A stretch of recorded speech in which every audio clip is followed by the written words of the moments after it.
Hello, okay, next video. This video has been requested for quite a while now, and I've kept promising that I'll do it, and promising, and I've just not been able to, because I've not been able to get a nice setup, but hey-ho, I've got around to it now, so it's all good. It's going to be all about my prosthetics. So in this video, I'm going to show you guys how I personally sculpt my prosthetics and cast them, and what I use. I use gelatin, so I'll show you guys how I use gelatin and the pros and cons of using gelatin and silicone, etc. But I'll show you from start to finish exactly how I do it. The prosthetics that I show you guys how to make in this video are going to be made out of gelatin, and now I go into depth in the video on why I use gelatin and not foam, latex and silicone, etc. But long story short is gelatin is a lot cheaper, and there's no real advantage, I suppose, to using silicone other than the fact that silicone has a little bit more translucency and gelatin does melt if it gets hot, but I'll go into that a little bit more in the video. If you guys want to see my gelatin prosthetics in action, I'll put some links here and here. Just my previous tutorials where I've used these types of gelatin prosthetics, just so you can see what they look like when they're applied and painted. I'll pop a link here to my Theodora makeup, which is going to be the look that I've done from these prosthetics that I'm making in this video, if that makes sense.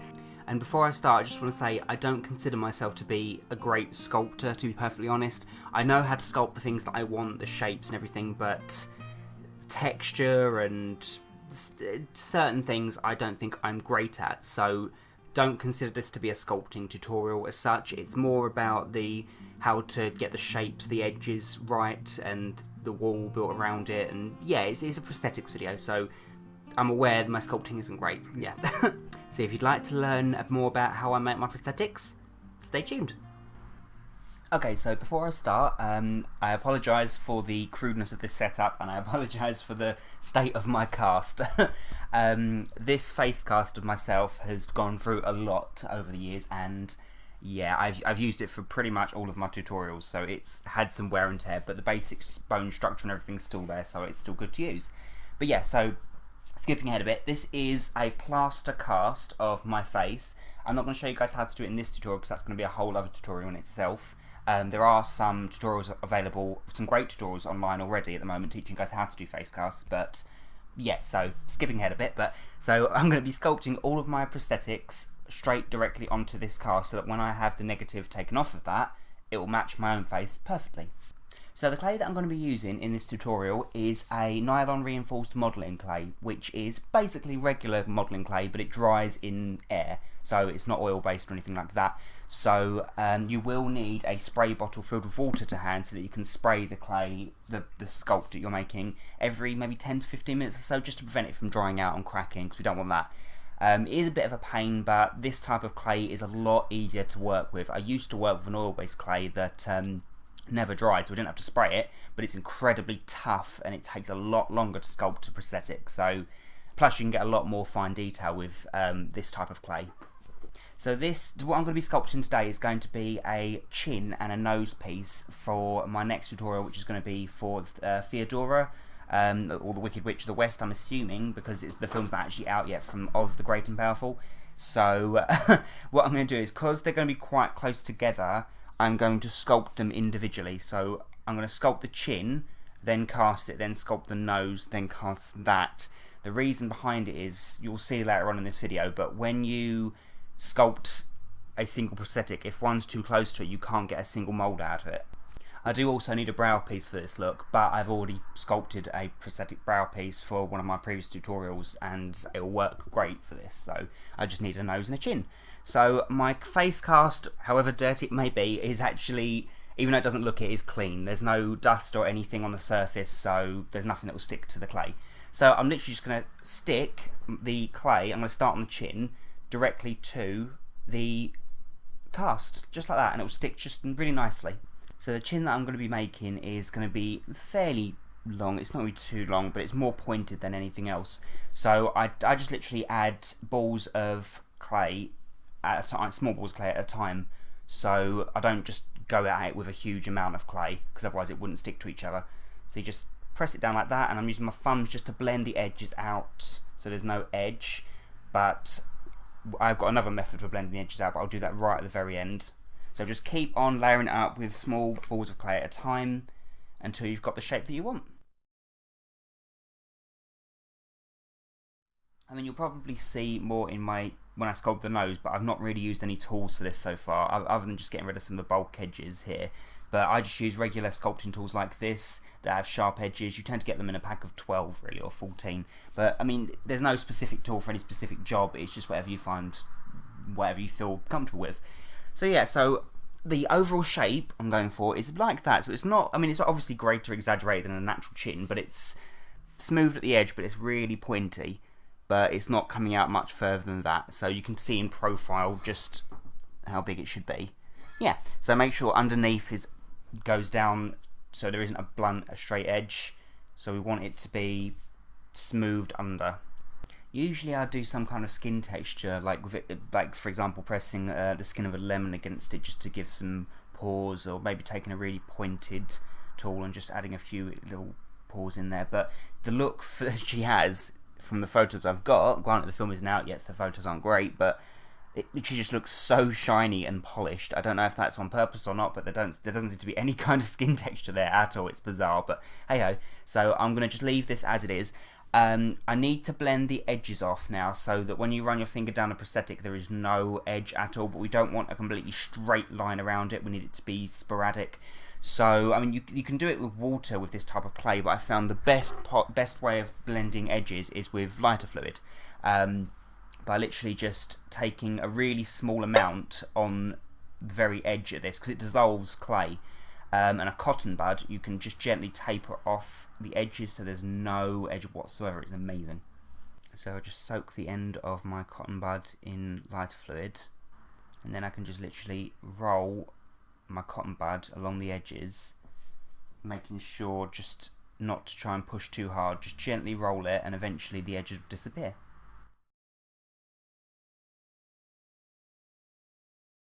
Okay, so once we've got the sculpt that we want, I can start on the next step, which is making a cutting edge. Now the idea is if you were to just sculpt it as it is and you take the negative off, you will have a really thick edge, so you need some kind of a sharp lip going around just about a centimetre, maybe less, around this, that when you press the two parts together it will cut the edge off. So I'm going to take small amounts of the clay just rolled into a cylinder and I'll stick that about that far away from the edge of the prosthetic. So I'm going to do that all the way around. Okay, so when I'm happy with the edge that the amount that I've got, so it's fairly high, I can take a sharp sculpting tool and I'm going to cut into this edge just to make it really, really sharp as I can get it.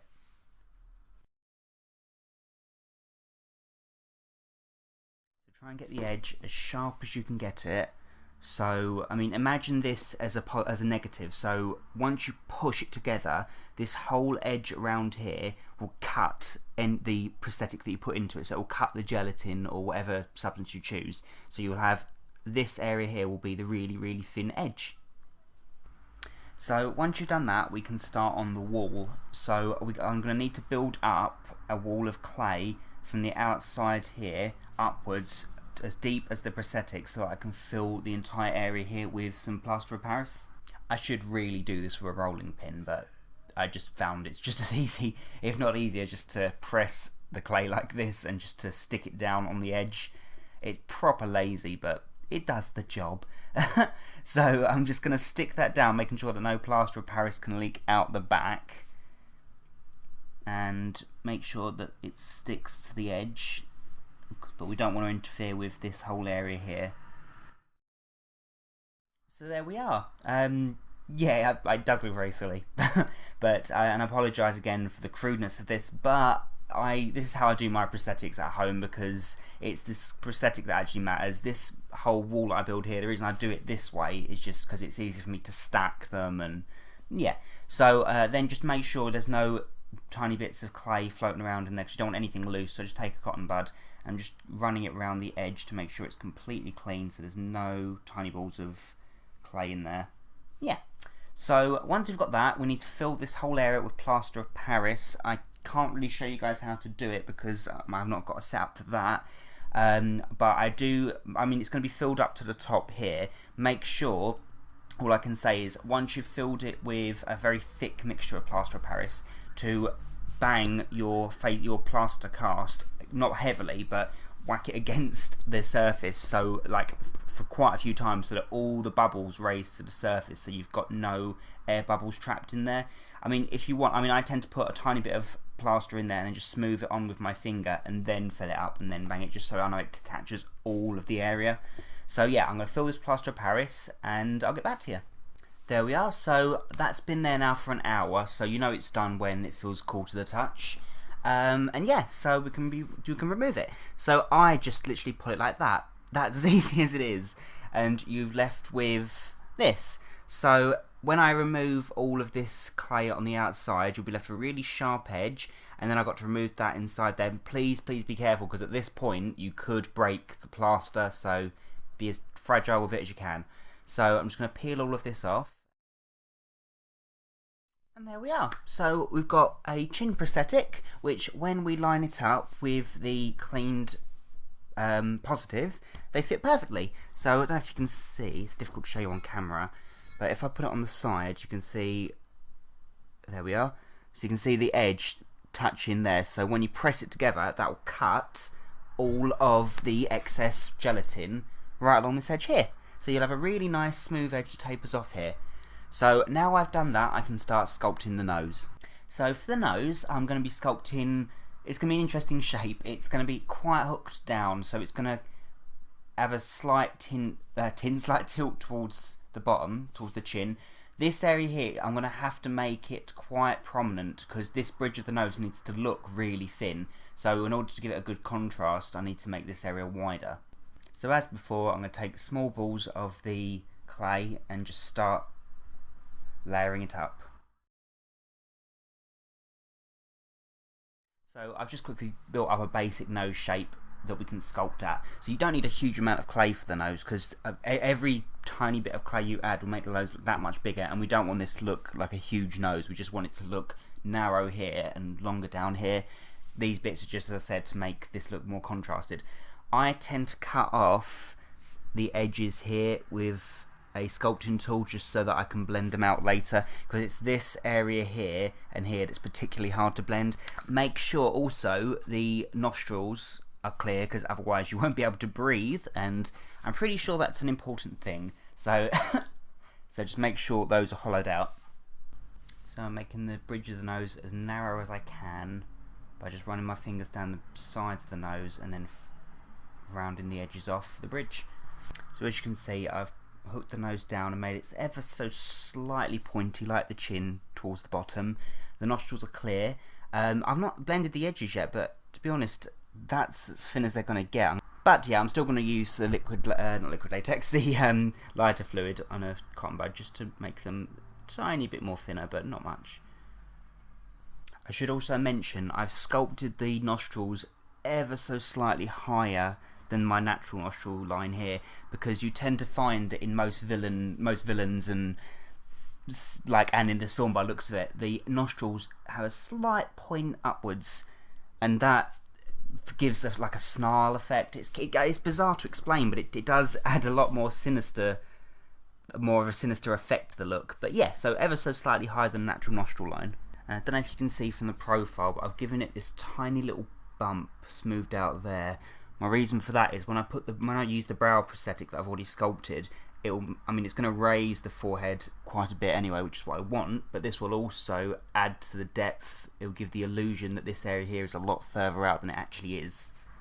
So there we are. Once I'm happy with that, I can start on building the cutting edge around the edge and the wall, just as I did before on the chin piece. Make sure, I know you should make it sharp anyway, but make sure that the cutting edge is particularly sharp around this area here, because that, as I said before, is where you want it to be the thinnest point, and you want it to be a definite thin edge.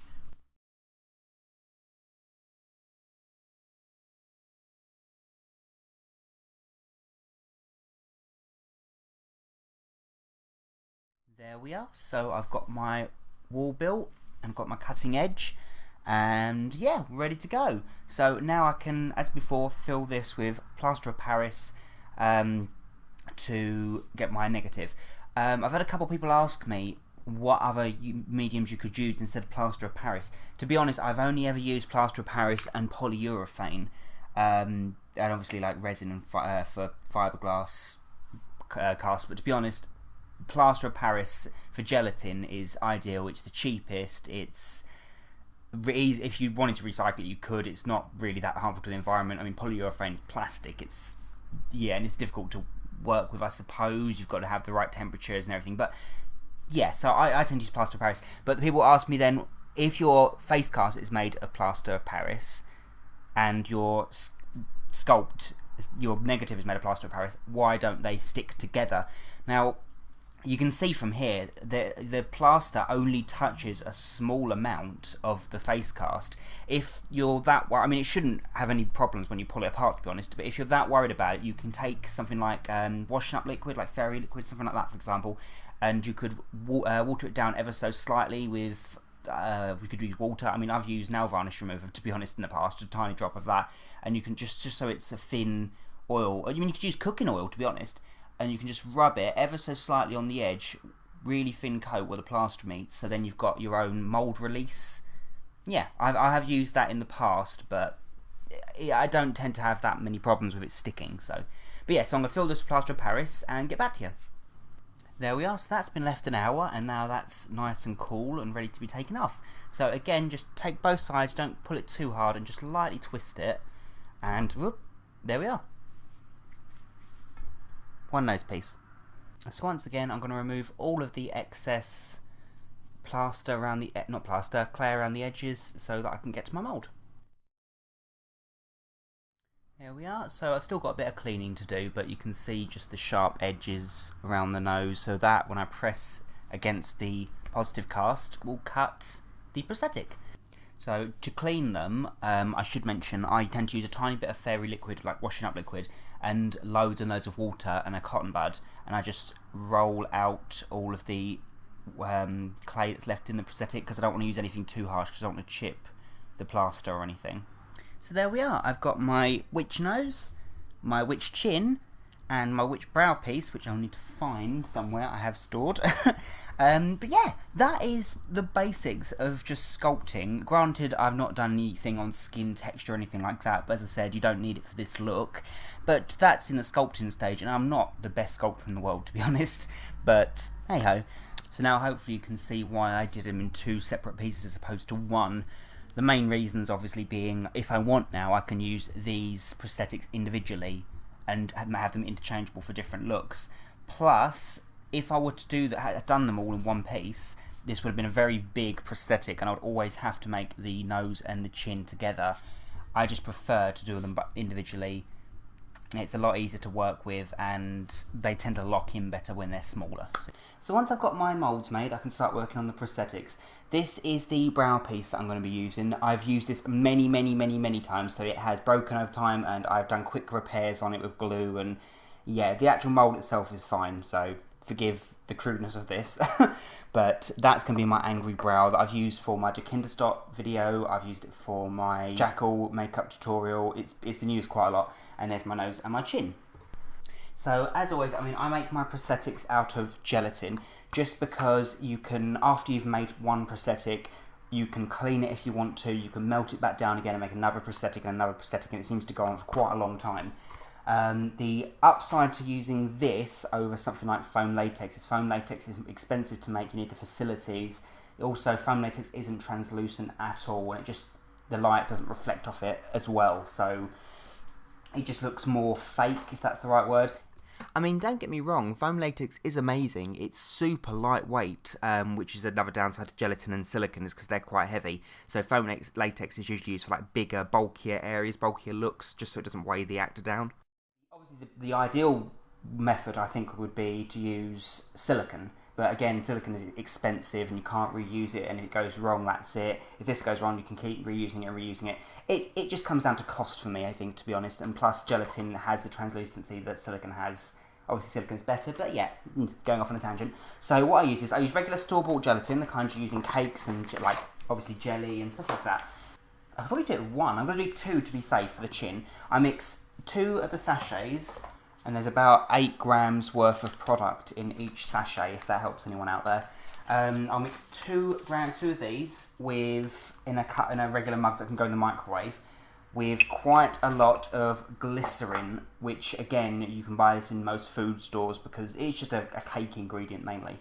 So I take my sachet, 2 sachets, and I'm just going to apply that into the mug. There we are. And then I can take my glycerin. I found that the best ratio for glycerin is usually, I mean, if you're using 2 parts of the gelatin, I would use 2 parts glycerin and then add 1 part water. That seems to be the best ratio, to be honest. So I add that in. So that's about probably between 16 and 20 grams of glycerin in there to the 16 that's in the sachets. So I'm just going to stir that together, making sure it's completely mixed. So once that's all nice and mixed in, I can add my 1 part of water, which in this case is going to be 1 tablespoon. So when you're happy that that's all mixed in and you know that it's going to cover all of the gelatin crystals, we can pop this in a microwave. Now I'm using a 700 watt microwave, if that helps anyone. And what I do is I tend to put it in for 10 seconds at a time, maybe 5 seconds. Just keep checking on it, because as you know, it will raise to the very top surface here. If it goes anywhere beyond that, it will start to burn and then it's unusable. So keep checking on it. It's probably 15 seconds to 20 seconds in total, to be honest, but you'll know because you won't be able to see any of the gelatin crystals in it at all. So I'm going to pop that in the microwave and get back to you. Just before I do that, actually, I probably should do this. I've got my face cast and I'm going to get some tea towels just so I can have something to levy up the bust. There we are. So the idea is when I get the gelatin out of the microwave, I can fill this up directly, probably a fair height, but once we've filled this up, I can pop this, whoops, the right way up, and the idea is I just press it into the mould. I don't know if you can see that, but I'll press it so it's the chin piece that will line up with this area here, obviously. But the idea is it has to be perfectly straight, so it will lock in. You'll know because if you've done it on your face cast, it will be able to just lock in itself. The force of the chin pushing into this will force all of the gelatin out, all along these edges, and it doesn't matter if it starts running down the side if you've used too much. It really doesn't matter because that's why we've got a cutting edge. This will cut the gelatin and smooth off the edge, so that when you remove it, you'll just have the chin piece. So here we are. We have some boiling hot gelatin, so please be careful at home. If you get this on your hands, it will hurt and it will burn very badly. So there's not a huge amount of working time, so I'm just going to pour this into the mould and go from there.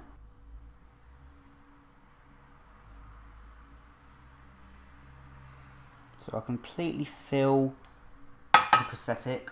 I'll just run it round the edges so that I know it's definitely going to cover. There we are. Doesn't matter if it pours out into the reservoir, it's fine. There we are. So as you can see, that's full. Might have to use the rest of it, why not? It doesn't matter if it goes over the edge, as I said. There we go. So then I can take my cast and I can just press it into place. So I can just take the tea towels and just pop them under there just to steady it up. There we go.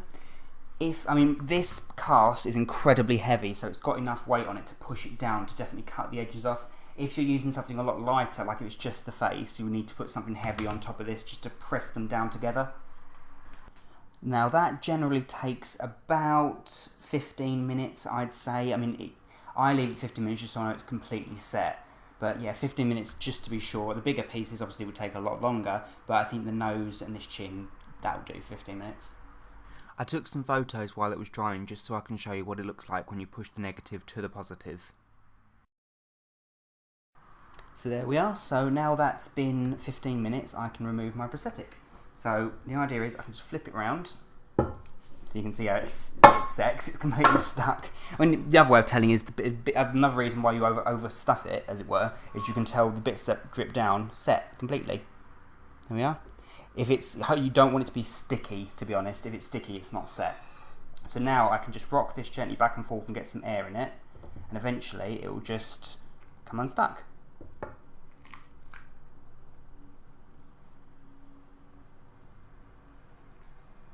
Here we are.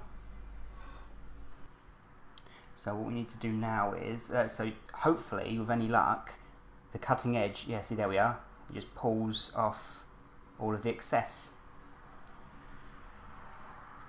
There we are, so now we've just got a prosthetic.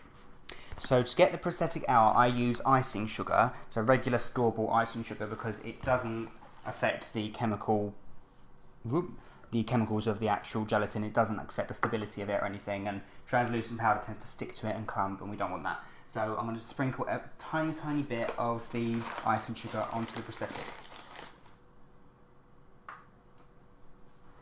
So make sure your fingers are coated in some of the icing sugar, and just ever so gently pull up the edges of the prosthetic. Really gently. Do not pull it or anything like that, because it will start to tear it, and we don't want that.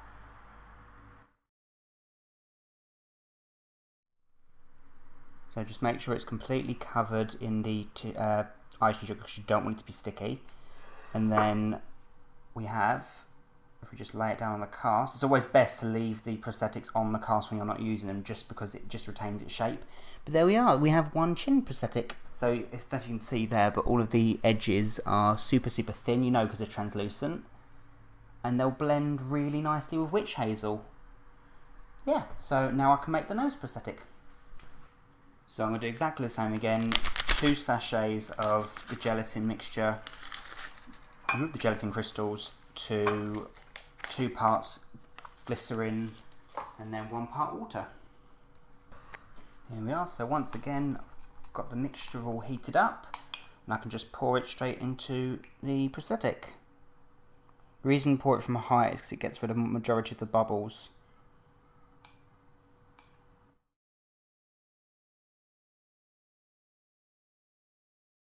Once again, I can leave that now to set for 15 minutes. So there we are, there's my 3 prosthetics already made and ready to go.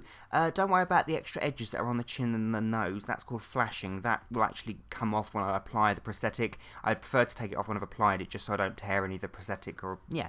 But as you can see, all the edges are super thin, and that's ideal for your prosthetics, makes it easier to blend.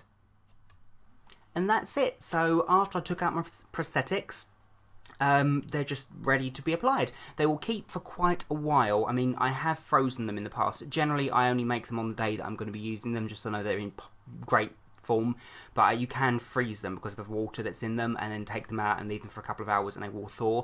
The more gelatin glycerin that you put in it, the longer it will keep, basically, so it won't go solid. But if you do leave it for too long, they will start to set solid, so you'll have to reheat it and mould it all over again. So yeah, but you can make them a few days in advance if you wanted to.